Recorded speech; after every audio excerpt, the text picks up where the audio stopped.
Hi, I'm Kelli Thompson. I'm a leadership coach. You might be wondering, what's the number one question my clients ask me? And here it is. It's so simple. They say, what should I do?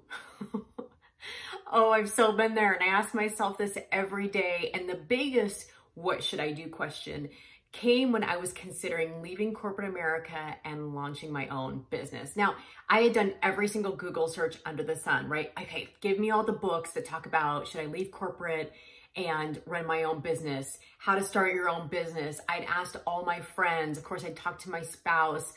I'd done all the Google searching till 2 a.m. just hoping I could find one more piece of data that would give me certainty on what to do. I'd run all the numbers, the pros, cons list, the spreadsheets. And you know what? Here's the thing. Most of the data and most of the logical information would tell you that, you should stay in corporate. Corporate is safer.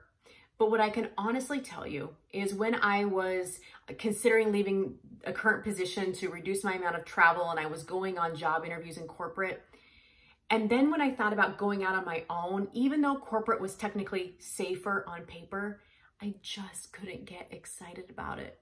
But when I thought about launching my own business and all of the uncertainty and quite frankly, all of the failure that I might face, it just felt so exciting. In a weird way, I was so drawn to it.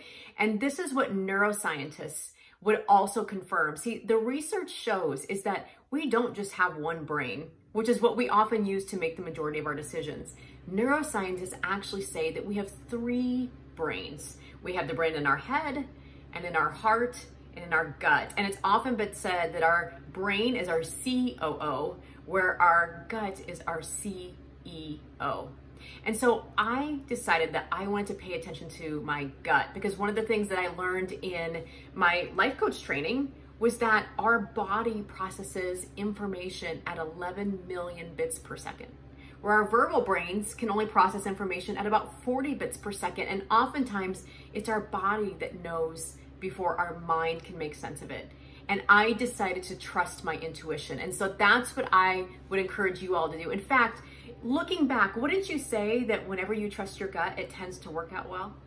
And when you don't trust your gut, you often think to yourself, I should have trusted my gut. Here's 3 questions you could ask. I want you to start with your head. What do I know for sure? What are the facts? Let's just get some good, fast, fact-based thinking. Let's get the COO engaged. Then I want you to ask yourself, let's tap into our heart. What are my values? How do I want to move through this situation? How would I act in alignment with my values? Think about what your values are and how they play into this decision, and is my decision aligned with my values? The third place I want you to check, so your heart and your gut or your CEO, your intuition, does this feel like peace or does this feel like chaos?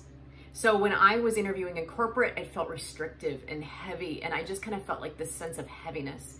But when I thought about going out and starting my own business, even though it was scary and uncertain, it just felt light and exciting and fizzy. It felt more like peace. The other decision felt more like chaos. So ask yourself those 3 questions. Don't just check in with your brain, check in with your heart, check in with your body. And remember, your intuition knows her stuff. For more tips like this, you can follow me on social media at Kelli Ray Thompson, or you can visit my website to see my coaching and speaking programs at kellyraythompson.com.